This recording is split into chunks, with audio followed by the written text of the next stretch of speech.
High, আমি সৌভিক। এই ভিডিওটা প্রধানত সমস্ত মহিলাদের উদ্দেশ্যে ডেডিকেট করে বা আমার চ্যানেলের যারা ফিমেল সাবস্ক্রাইবার আছেন তাদের উদ্দেশ্যে ডেডিকেট করে এই ভিডিওতে আমি সবাইকে বা আমার চ্যানেলের যারা ফিমেল সাবস্ক্রাইবার আছেন তাদের সবার উদ্দেশ্যে আমি একটা বাংলা সিনেমা রেকমেন্ড করতে চাই। ছবিটার নাম হচ্ছে স্বয়ংসিদ্ধা, একটা পুরনো বাংলা সিনেমা। যারা পুরনো বাংলা সিনেমা দেখেন বা যারা পুরনো বাংলা সিনেমা নিয়ে অবগত তারা অবশ্যই এই ছবিটার বিষয়ে জানবেন, বা যারা জানে না বা যারা আজকের জেনারেশন যারা, তাদের উদ্দেশ্যে ছোট্ট করে বলে দিই ছবিটার বিষয়ে। এটা একটা উইমেন সেন্ট্রিক বাংলা সিনেমা, যেখানে প্রধান চরিত্রে অভিনয় করেছিলেন মিঠু মুখার্জি, তার সাথে ছিলেন রঞ্জিত মল্লিক এবং তার সাথে ছিলেন সত্য বন্দ্যোপাধ্যায়, ছায়াদেবী, ভানু বন্দ্যোপাধ্যায়, উৎপল দত্ত, কামু মুখার্জি, অজয় ব্যানার্জি সহ আরও অনেকে। এবারে যারা যে সমস্ত মহিলারা আমার ভিডিওটা দেখছে বা দেখতে ঢুকবে, তারা একটি প্রথমে নোটিস করে যে আমি কিন্তু প্রধান চরিত্রে সবার আগে বলেছি মিঠু মুখার্জির নাম। ইয়েস, তার কারণ হচ্ছে সেই সময় খুব কম ছবি হয়েছে বা হাতে গোনা কিছু ছবি আছে যেখানে কিন্তু একজন ফিমেল প্রোটাগনিস্ট যে প্রধান চরিত্রে অভিনয় করছে এবং এরকম একটা প্রতিবাদী চরিত্র। যারা ছবিটা দেখেছে তারা সবাই জানে যে ক্যারেক্টারটা কীরকম ছিল। এবারে কেন আমি ছবিটা সবার কাছে রেকমেন্ড করছি, ছবিটা কেন সবাইকে দেখতে বলছি, তার কারণটা এবারে বলি এক এক করে। বর্তমানে আমাদের বাংলাতে একটা ওটিটি প্ল্যাটফর্ম যার নাম হচ্ছে হইচই, যেখানে কিছু সো কল্ড ফিমেল সেন্ট্রিক কাজ আসে। আমি এত নাম নিয়েই বলছি, এই ইন্দু, বিন্দু, সিন্ধু, লজ্জা, তারপরে হচ্ছে এই মোহমায়া, সম্পূর্ণা, বোধন, উত্তরণ, এরকম কিছু উইমেন সেন্ট্রিক কাজ আসে। এবং আমি জানি যে প্রচুর মহিলারা এই কাজগুলো তারা দেখেন, তারা দেখতে পারেন, তাতে কোনো সমস্যা নেই। এবারে সেই কাজগুলোর কোয়ালিটি কি ভালো হয়? প্রথম কথা হচ্ছে কাজগুলোর ট্রিটমেন্ট হয় পুরোপুরি সিরিয়ালের মতো, এটা হচ্ছে প্রথম কথা। দ্বিতীয় হচ্ছে যে সেই কাজগুলোতে কি দেখানো হয় যে নারী চরিত্রের সে হচ্ছে অসহায়।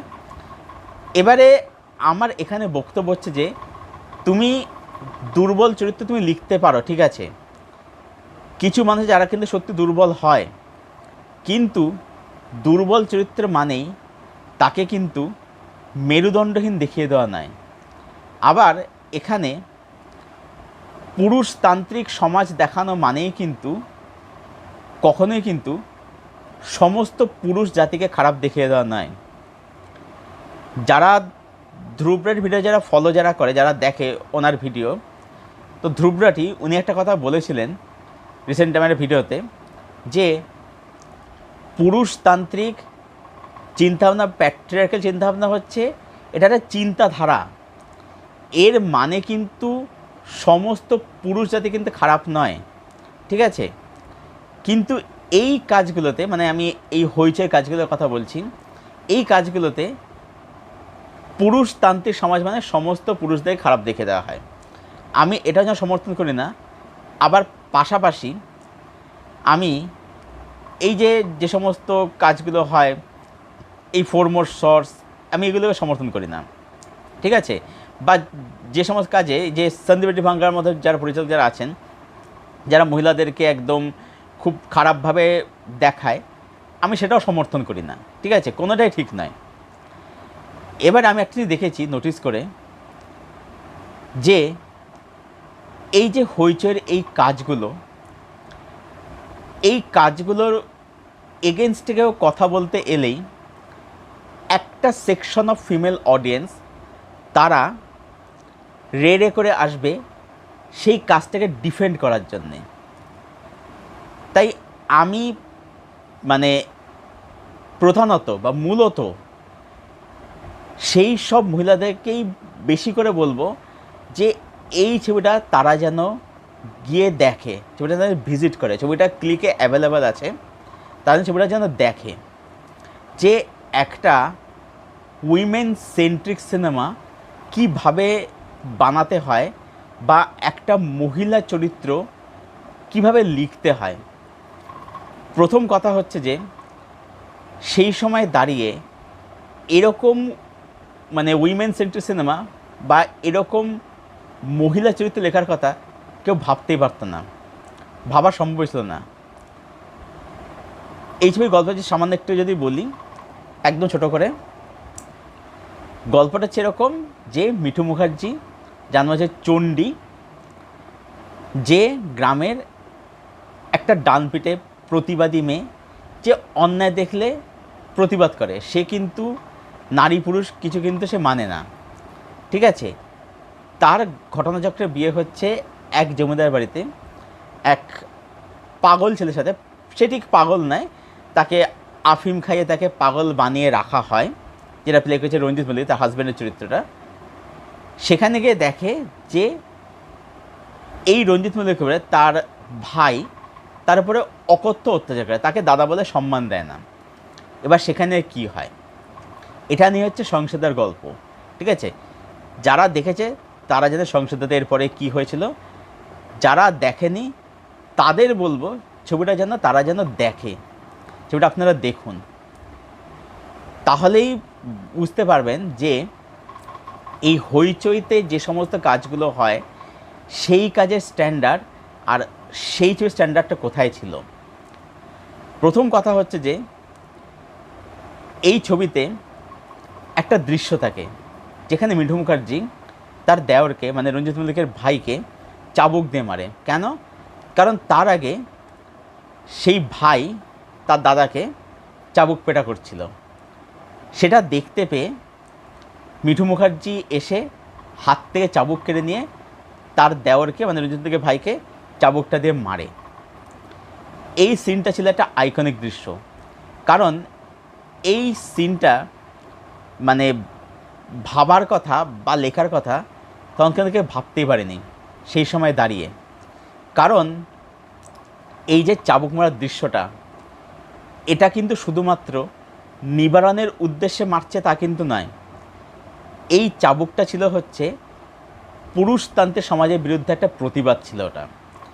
এখানে যদি ভালো করে দেখা যায়, এখানে ভিলেন হচ্ছে অ্যাকচুয়ালি পুরুষতান্ত্রিক বা প্যাট্রিয়ার্কাল সমাজ ব্যবস্থা।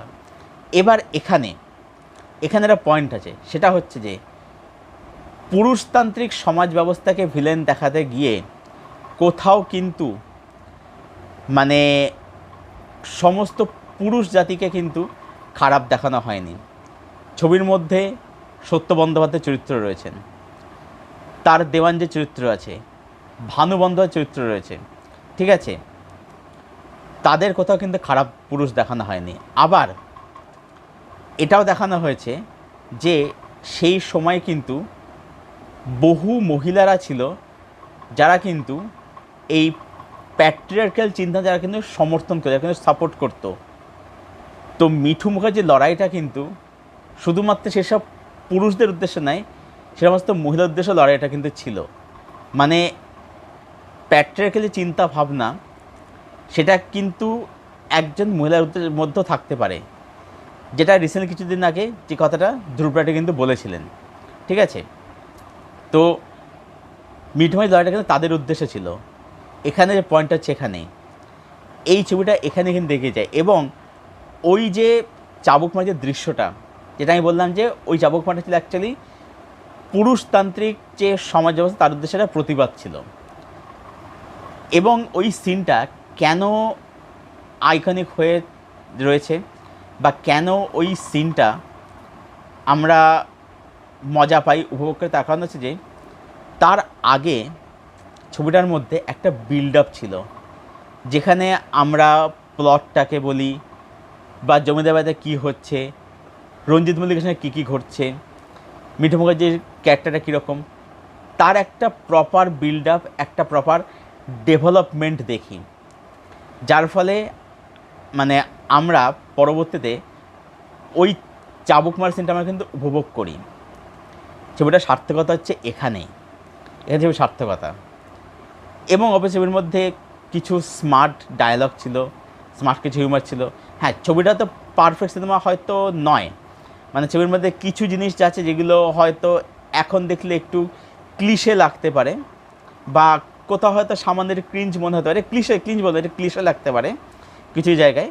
বা ছবিটা এমন আছে, ছবিটা টেকনিক্যালি খুব ওয়েল মেড, তাকে একেবারে নয়, ছবিটার মধ্যে সেরকম কোনো প্রিমিয়ামনেস ব্যাপারটা নেই, কিন্তু ছবিটা এতটাই রুটেড, এতটাই গ্রাউন্ডেড একটা সিনেমা যে মানে ছবিটার মধ্যে না ড্রামা এবং ইমোশান এত সুন্দর করে ওয়ার্ক করে। চরিত্রগুলোর মধ্যে যে ট্রান্সফরমেশন যে আসে, বিশেষত রঞ্জিত মল্লিক চরিত্রের মধ্যে যে একটা যে চেঞ্জেস হয়, তার সঙ্গে ঠিক হয় যখন আর কি, এটা আমরা ফিল করি। কারণ হচ্ছে যে তার মধ্যে বিল্ড আপ ছিল। এবং ছবির সেরা দৃশ্য অবশ্যই কিন্তু ওই চাবুক মারার দৃশ্যটা। তো এটাই বললো, ছবিতে অবশ্যই ভালো ভালো পারফরমেন্স ছিল। মিঠু মুখার্জি তিনি খুব বেশি কাজ উনি করেননি, কিন্তু এই একটা চরিত্রের জন্যে বা একটা চরিত্রে তার যে পারফরমেন্স ছিল, সেটার জন্যে মানুষ তাকে কিন্তু মনে রেখেছে ওই ক্যারেক্টারের জন্যে।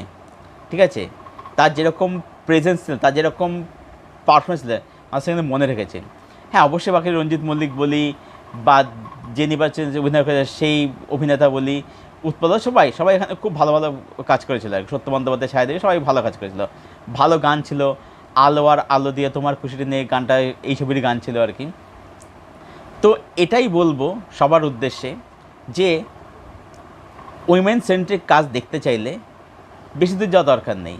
মানে হ্যাঁ, হিন্দিতে অবশ্যই একটা কাহানি হয়ে গেছে, মিমি, জলসা, শেরনি, মর্দানি 2, জয় জয় জয় জয় হে হয়ে গেছে, মালায়ালাম থেকে উয়ারে হয়ে গেছে, এসব কাজগুলো হয়ে গেছে।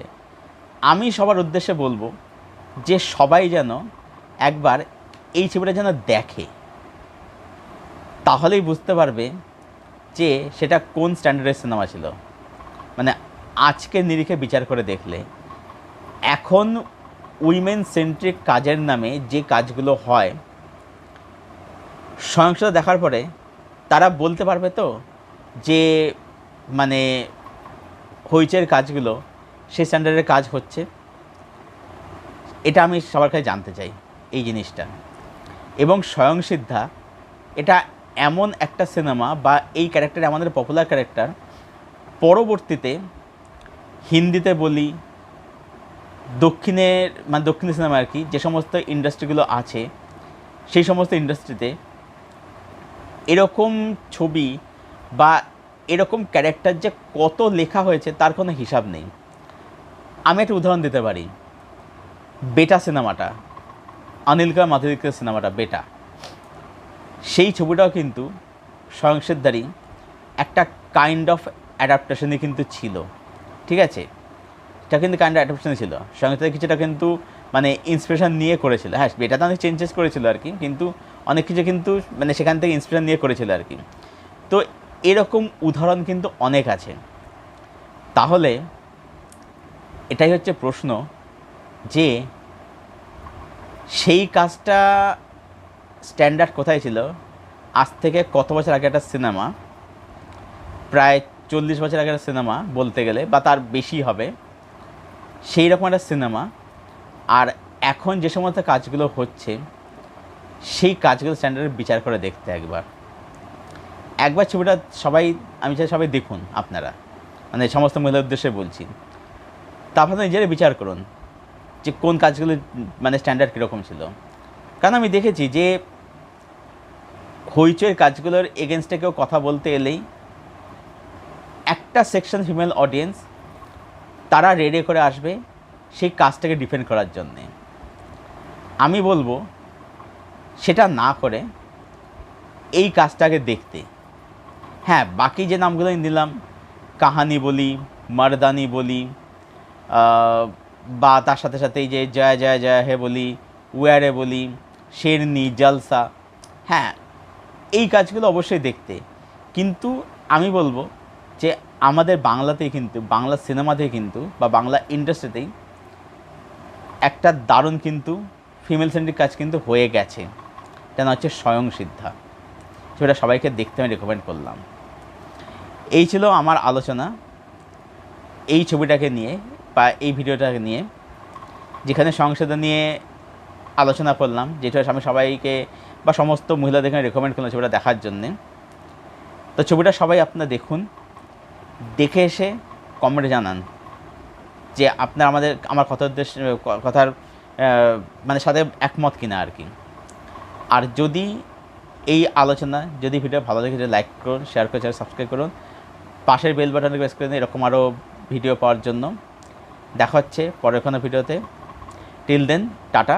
আর হ্যাঁ, শেষ একটা কথা বলি, এটা হচ্ছে যে আমার ফেসবুক লিঙ্ক ডিসক্রিপশনে দেওয়া থাকে, সেখান থেকে আমাকে মেসেঞ্জার মেসেজ করতে পারেন, মতামত ব্যক্ত করতে পারেন সেখানে। যাই হোক, তো দেখা হচ্ছে পরের কোনো ভিডিওতে। Till then tata.